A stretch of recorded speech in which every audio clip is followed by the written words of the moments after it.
6, this is Forecast First, sponsored by Auto Owners Insurance. Simple human sense. There are lots of cars out there on the Hillsdale camera this morning, and they're all heading in the direction of the sunrise. That's going to be bright in the sky here once it comes up, since we have clear skies. Timing-wise, that's going to be around 6:58 this morning, almost past 7 a.m. Sunset 8:21. We'll be talking about how this sunshine could warm us up faster than later. We'll be talking about that in more detail coming up as 6 News This Morning continues. WLNS is here for you, celebrating 75 years of bringing you the news with 6 News This Morning. The Trump administration now moving to strip down the nation's disaster response agency just as the U.S. heads into peak disaster season. Good morning. Today is Wednesday, August 27th. I'm Megan Vaselli. Good morning. I'm Kirk Montgomery. Thank you for being here. And 6 News is here for you now with this morning's top stories. Nearly 24 FEMA employees now on administrative leave this morning after raising concerns about cuts. The White House is defending the downsizing. Meanwhile, as Jared Hill reports, President Trump says he has a new focus on a new plan to tackle crime. This is 12 days. We haven't even started. This is going to be so safe. After touting his takeover of D.C. police, overnight President Donald Trump continued his focus on crime, posting on social media that he's working with Republican congressional leaders on a comprehensive crime bill, and floating the notion of sending National Guard troops to other American cities, like New York and Chicago. Illinois' Democratic governor. No one wants them to come, that crime is down, murders in particular down. Meanwhile, CBS News has confirmed over a dozen FEMA employees have been put on leave after raising concerns that Trump administration cuts to the Federal Emergency Management Agency could hurt response in the middle of hurricane season. Jared Hill, CBS News.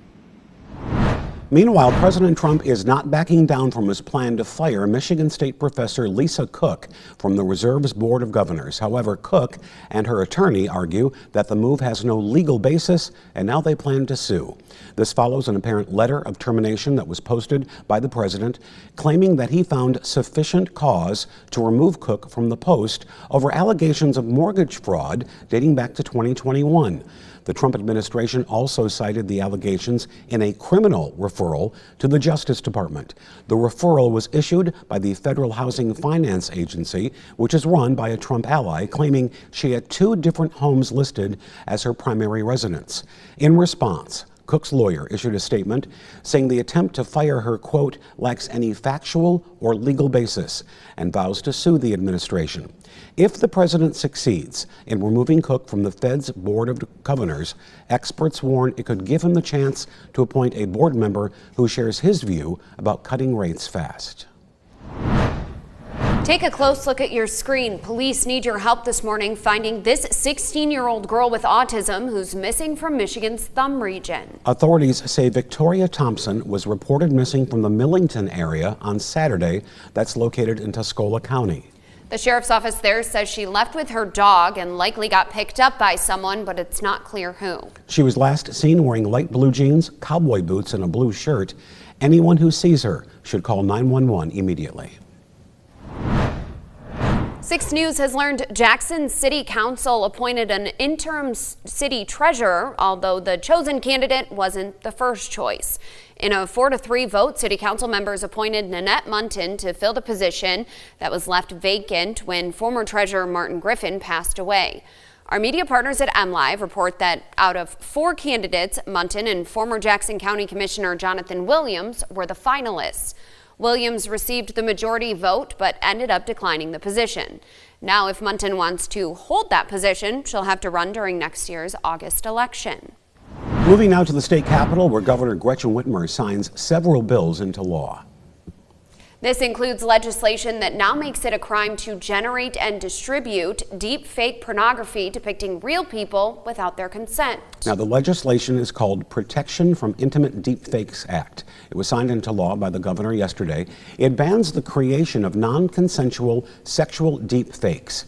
Creators or distributors of this content may face both civil liability and potential criminal penalties, including a felony punishable by a maximum of 3 years in prison and a fine of up to $5,000. Meanwhile, Governor Whitmer signs another bill into law honoring Deputy Sheriff William Butler Jr., who died in the line of duty. The Hillsdale County deputy was shot and killed last year during a traffic stop. This new law dedicates the portion of M34 between Pioneer and South Pittsford roads as the Deputy Sheriff William Butler Jr. Memorial Highway. The iconic burger chain Hot and Now is getting its newest location ready for business in Allegan County. Our media partners at WWMT says assembly began on its new restaurant this week, which is located across the street from Gun Lake Casino Resort. The building is set in place, but crews still have to continue working on some finishing touches, and the company says it needs to hire and train up to 35 staff members. Hot and Now was founded in Kalamazoo back in 1984. It had hundreds of locations across the country, but it filed for bankruptcy in 2004. The new location expected to open in October.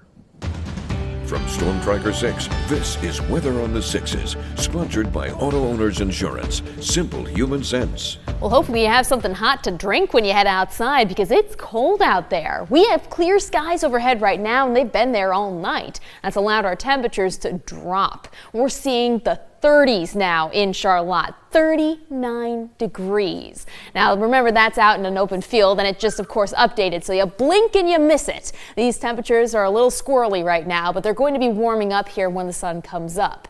One other thing to point out, the dew point temperatures, they're down in the low 40s to upper 30s as well. And if we take it to the conversion chart, it's definitely in the comfortable region. We are well away from that hot, humid air that really inundated us for the start of the month. And now we're left with some very pleasant conditions for today. Maverick out on the lake, and those lake water temperatures actually warmer than the air outside right now. But if you head out later on, know that temperatures will warm up, seeing those mid 70s. That is going to be with a green paw, so nice weather for pets and people today. When's the last time we had a 3 in front of a temperature? It's been months. I mean, we've had the 40s back in early June, but that was even a stretch there. Right. So I've got to go and pull the almanac now. But it's a 3. Gonna get the almanac. 39. Yeah. Not that there's something wrong with being 39, because There you go. There you go. It's been a long time since I saw 39. But anyway, thank you, Katie. Hey, coming up in our What's New segment, we're going to talk about this explosion spotted in space by scientists. Your time is 6:37, quickly approaching 6:38. Thank you so much for starting your day with 6 News this morning. 39.